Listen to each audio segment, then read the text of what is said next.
మీ business ఏదైనా మీ ఊర్లో promotion చేయాలంటే అది సుమన్ టీవీతోనే సాధ్యం. ఇప్పుడే సంప్రదించండి. హిందూ దేవుళ్ళు దేవతామూర్తులను అవమానపరిచేలా కించపరుస్తూ హిందువుల మనోభావాలను తీవ్రంగా దెబ్బతీస్తున్నటువంటి ప్రపంచ యాత్రికుడు యూట్యూబర్ నా అన్వేష్పై తీవ్రమైనటువంటి చర్యలు తీసుకోవాలి అంటూ ఇక్కడ పలు సంఘాల వాళ్ళు విశాఖ నగర పోలీస్ కమిషనర్ శంకబ్రత బాగ్జీ గారిని నేరుగా కలిసి వాళ్ళ ఫారమ్స్ ఏవైతే ఉన్నాయో వివిధ సంఘాలు ఒకటి కాదు రెండు కాదు ఇక్కడ దాదాపుగా ఒక 10 సంఘాలు ఐక్యంగా ఇక్కడికి చేరుకొని సిపి గారిని కలిసి కంప్లైంట్ ఇవ్వడం జరుగుతోంది. ఇలాంటి సత్వరంగా ఇండియా తీసుకొచ్చి చెప్పుదెబ్బలు కొట్టి ఆ పాస్పోర్ట్ క్యాన్సిల్ చేయాలని కోరుకుంటున్నాను.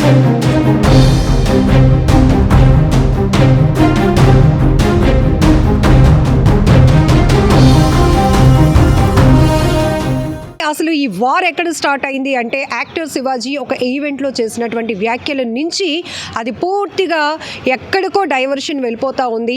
మహిళలు పద్ధతి గల వస్త్రాలు ధరిస్తే మీకు గౌరవంగా ఉంటుంది, లేకపోతే మిమ్మల్ని వేరేగా చూడాలి అనుకుంటారు, కానీ బయట కనలేకపోయిన మనసులోనే మీ పైన ఒక చెడు అభిప్రాయంతో అనేక రకాల మాటలు అనాల్సి వస్తుంది అంటూ ఆయన ఓపెన్గా చెప్పినటువంటి మాటల తర్వాత ఆ డైవర్షన్ ఎటు నుంచి ఎటో వెళ్తూ ఉంది. ఆ కౌంటర్కి ఎంతోమంది మళ్ళీ కౌంటర్ చేసినటువంటి వ్యాఖ్యలు. ఆ తర్వాత ఒక్కసారిగా నా అన్వేష్ ఎక్కడుంటాడో తెలీదు, కేర్ ఆఫ్ అడ్రస్ కూడా తెలీదు, బట్ ప్రపంచ యాత్రికుడుగా అనేక దేశాలు తిరుగుతూ అన్ని దేశాల కల్చర్ని చూపిస్తున్నటువంటి ఆ వ్యక్తి, మరీ ముఖ్యంగా చెప్పాలంటే విశాఖకు చెందినటువంటి వ్యక్తి, ఇక్కడ భారతీయ సంస్కృతి సాంప్రదాయాలు బాగా పుణికి పుచ్చుకున్నటువంటి వ్యక్తి అక్కడికి వెళ్ళి ఏదేదో మాట్లాడుతూ ఉండటం తీవ్ర అభ్యంతరకరమైతే అది ఇంకాస్త హద్దులు మీరుతూ ఇప్పుడు ఏకంగా హిందువుల దేవుళ్ళు దేవతామూర్తుల వస్త్రధారణ కావచ్చు, వాళ్ళని ఎలా పూజిస్తారు, ఇట్లాంటి వ్యాఖ్యలు అనేవి ప్రతి ఒక్కరిని తీవ్రంగా కలిసివేస్తున్నటువంటి అంశాలు. పూర్తిగా హిందువుల మనోభావాలు దెబ్బతీసే విధంగా ఒక యూట్యూబర్, సమాజంలో ఒక బాధ్యత కలిగినటువంటి వ్యక్తి మాట్లాడుతున్న ప్రతి మాట సొసైటీ పైన ఎలాంటి ప్రభావం పడుతుందో కూడా అందరూ గ్రహిస్తున్న నేపథ్యంలోనే అక్కడెక్కడో ఉండి మాట్లాడడం కాదు, అతన్ని ఇండియా రప్పించాలి, కఠినంగా శిక్షించాలి అంటూ ఇప్పటికే అనేక పోలీస్ స్టేషన్లో దేశవ్యాప్తంగా అనేక చోట్ల కంప్లైంట్లు కూడా వెల్లువెత్తాయి. అయితే ఇప్పుడు నేరుగా కొన్ని సంఘాల వాళ్ళు విశాఖ నగర పోలీస్ కమిషనర్ గారిని కలిసి కంప్లైంట్ ఇవ్వడానికి సిద్ధంగా ఉన్నారు. ఒకసారి వాళ్ళతో మాట్లాడదాం, ఏ రకమైన యాక్షన్ తీసుకోవాలంటూ. చాలామంది చూస్తే కనుక ఇక్కడ రిటర్న్గా కంప్లైంట్ చాలా పెద్దగా ఉంది, చాలా పేజీలు కూడా ఉన్నాయి, వాళ్ళతోనే మాట్లాడి తెలుసుకుందాం. ఏంటండి ఈరోజు సిపి గారిని కలవడానికి ప్రధానమైన కారణం నా అన్వేష్పై చర్యలు తీసుకోవాలి అంటున్నారు, ఏంటి?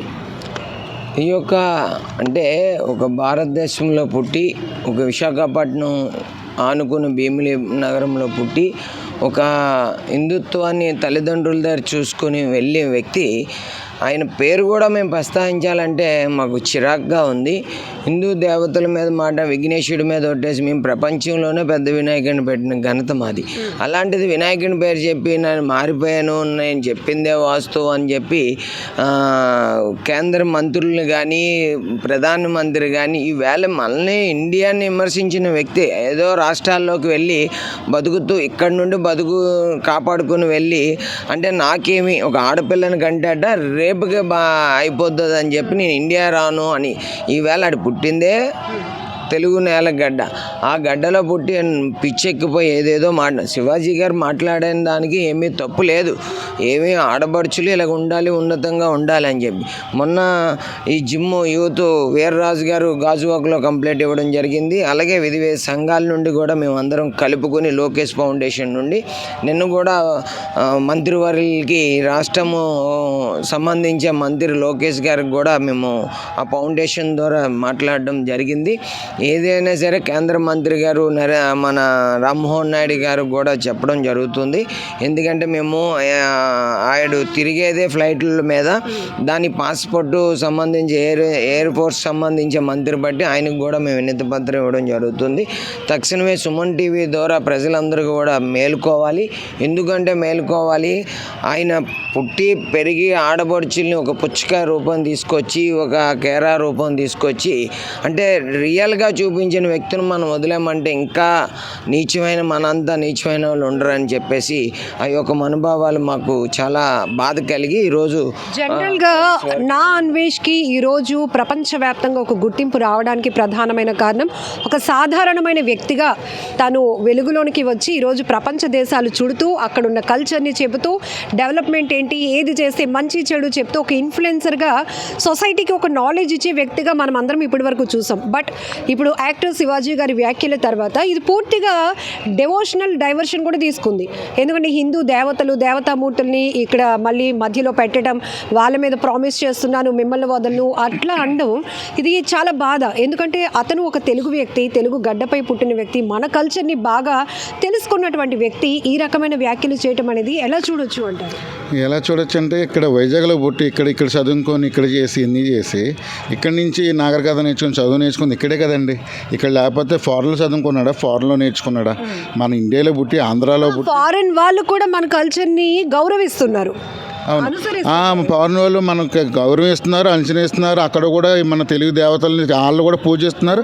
అలాంటిది మనోడు వెళ్ళి అక్కడికి వెళ్ళి వాళ్ళకి సపోర్ట్ చేసుకుంటా, వాళ్ళతో మాట్లాడుతా, వాళ్ళు చేసుకుని మన ఇండియాని కింద పరిస్థితితో మాట్లాడుతున్నాడు. ఆడు మాట్లాడి ఏంటండి, ఆడు అయిపోయింది, ఏం అయిపోవలేదు. ఆడు మాట్లాడే ప్రతి మాటలు కూడా 60% బూతులే ఉంటాయి. బూతులకి కుర్రోళ్ళు అట్రాక్ట్ అయిపోయి ఆడి సబ్సిడీలు పెరిగిపోయి దాని మూలన ఇదేం తెప్పించి ఎవరు ఏ వంక దొరుకుతుందా, ఏది దొరికితే వాళ్ళ మీద కాంట్రవర్సీ చేసుకొని అయిపోవటానికే చూసుకొని శివాజీ గారిని టార్గెట్ చేశారు. కానీ అసలు శివాజీ గారు తప్పే లేదు.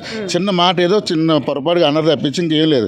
ఆయన లేడీస్కి ఇచ్చేంత గౌరవం ఎవరెవరు హీరోయిన్లు అన్నా కానీ ఎవరన్నా కానీ నీట్గా ఉండనమ్మా, నా పిల్లలు లాంటి వాళ్ళు, నా కూతురు లాంటి వాళ్ళు అని చెప్తాడు తప్పించి రెండో పరంగా ఏం చెప్పడు. ఇలాంటి వాళ్ళు సత్వరంగా ఇండియా తీసుకొచ్చి చెప్పుదెబ్బలు కొట్టి ఆ పాస్పోర్ట్ క్యాన్సిల్ చేయాలని కోరుకుంటున్నాం. సో ఇప్పుడు ఈ వ్యాఖ్యలు చూస్తున్నాము, రోజు రోజుకి ఆయన ఎక్కడ కూడా తగ్గడం లేదు, ఆపటం లేదు తన పరిస్థితిని. అంటే తన మానసిక పరిస్థితిని కూడా మనం ఇక్కడ అర్థం చేసుకుంటే కనుక ఒక మహిళను గౌరవించాల్సినటువంటి స్థాయిలో ఉండాల్సినటువంటి వ్యక్తులు ఈరోజు సొసైటీలో చాలా ఇన్ఫ్లుయెన్సర్. అందుకే వాళ్ళని అంటాం, వాళ్ళు ప్రభావితం చేస్తారు కాబట్టి వాళ్ళు వాడే ప్రతి మాట కూడా సొసైటీ మీద తీవ్రమైన ప్రభావాన్ని చూపిస్తుంది.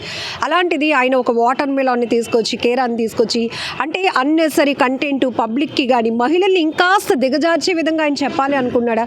పిల్లలకి ఎలాంటి కంటెంట్ ఇవ్వాలి అనుకున్నాడు? అసలు ఆ పరిస్థితులు, ఆ వీడియోలు, ఆయన మాటలు చూస్తే ఏమనుకోవచ్చు? నేను అదే చెప్తున్నాను మేడం, అతను పూర్తిగా నేను ఇండియన్ అని మర్చిపోయాడు. ఎందుకంటే ఫారిన్ కంట్రీస్లోనే ఇతర కంట్రీస్లో తిరగడం వల్ల ఆ డాలర్స్కి ఆ అమౌంట్కి అలవాటు పడిపోయి మన సంస్కృతిని మర్చిపోయి ఇక్కడి నుంచి పుట్టి పెరిగినటువంటి వ్యక్తి మాతృభూమిని తిడుతున్నాడు అంటే ఖచ్చితంగా దాని మీద చర్యలు తీసుకోవాల్సిన అవసరం ఉంది. ఎటువంటి మాటలు మాట్లాడినా చిన్న చిన్న వాటికి అయితే మనం పట్టించుకోకపోవచ్చు. ఇది నిజంగా దేశంలో బతికి వేరే దేశం వెళ్ళి మాట్లాడడం అనేది పక్కాగా అది దేశద్రోహం. అదే చెప్తున్నాను మేడం గారు. అసలు మొట్టమొదటిగా చెప్పాలంటే ఈ స్టార్ట్ అయ్యిందే శివాజీ గారి మాటల దగ్గర. శివాజీ గారు మాట్లాడినటువంటి మాటల్లో ఒక స్త్రీల యొక్క శరీరాకృతిని వర్ణించలేక వేరే పదాన్ని మాత్రమే వాడారు. దానికి వారం రోజులు రచ్చరచ్చ చేశారు.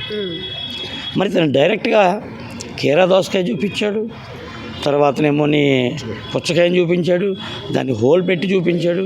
మరి దానికి ఏం చేయాలి? చాలా బాధాకరం అసలు. ఇప్పుడు కనీసం ఒక మాట వర్డ్ స్త్రీలను కించపరచకూడదనే వర్డ్ వాడలేక వేరే పదాన్ని వాడితేనే 10 రోజులు సోషల్ మీడియా ఉచికారేసాయి కదా. మరి తను క్లియర్గా అన్ని రకాలు ఎలా చేయాలో కూడా చూపిస్తూ ఉంటే నన్ను ఎవడూ ఏం చేయలేడు అనేటువంటి ఉద్దేశమే కదా. దీని మీద ప్రభుత్వాలు అంటే జనరల్గా ఇలాంటి సంఘాలు ఎవరైనా తన ఆవేదనను వ్యక్తపరచుకోగలరు, కానీ వీళ్ళు వెళ్ళి పట్టుకునే పరిస్థితి కానీ లేకపోతే వీళ్ళు వేరే రకంగా చేసేటువంటి విధానం కానీ ఉండదు. ఎందుకు వీళ్ళ ఆవేదన ఎంతవరకు అధికారుల దృష్టికి తీసుకురావడం, దీని మీద వీళ్ళు చేయాల్సినటువంటి బాధ్యతలో భాగంగా యాజ్ ఏ ఇండియన్గా వీరు ఇవ్వాల్సినటువంటి రిప్రజెంటేషన్ పోలీస్ డిపార్ట్మెంట్ వరకు అందజేయడం జరుగుతుంది. సో హ్యూమన్ రైట్స్ నుంచి నా పేరు కళ్యాణ్ కుమార్ అండి. మేము కులాలకి మతాలకు అతీతంగా పనిచేస్తామండి. మానవుల మనోభావాలు దెబ్బతిని, ఆడవాళ్ళ మనోభావాలు దెబ్బతిన్నాయండి చాలా వరకు. వాళ్ళందరూ వచ్చి మా కంప్లైంట్ చేయడం జరిగిందండి. దాని మీద మేము సిపి గారు కంప్లైంట్ ఇచ్చి ఆయన మీద తక్షణ చర్యలు తీసుకోవాలని మేము మాట్లాడడానికి, ఆయనతో ఏ విధమైన చర్యలు తీసుకుంటే బాగుంటుందని ప్రశ్నించడానికి మేము లెటర్ ద్వారా ఆయనకి విన్నవించుకోవడానికి వచ్చామండి హ్యూమన్ రైట్స్ నుంచి. భారతదేశం మొత్తం చూస్తుంది మేడం వీడియోస్ అనేది. ఇప్పుడు చిన్నపిల్లలు తెల్లవారు లెగిస్తే చాలా మొత్తం మొబైల్కి ఎడిట్ అయిపోయి ఉన్నారు మేడం. ఇది ఇలా అసభ్యకరంగా చేసి అందరు పిల్లల్ని పాడు చేసినట్టు అవుతుంది కదా మేడం. అదొక దీన్ని మాత్రం మీరు ఖండించాలి గట్టిగా. అదే, థ్యాంక్ యూ. మన భారతీయ సంస్కృతి సాంప్రదాయాలను విదేశాల్లో తిరుగుతూ అక్కడ మంట కలిపేలాగా ఆయన మాట్లాడుతున్నటువంటి విధానం ఖచ్చితంగా తీవ్ర అభ్యంతరకరం. అతన్ని ఇండియాకు రప్పించాలి, కఠినంగా శిక్షించాలి అంటూ పలు సంఘాలు పెద్ద ఎత్తున డిమాండ్ చేస్తున్నాయి.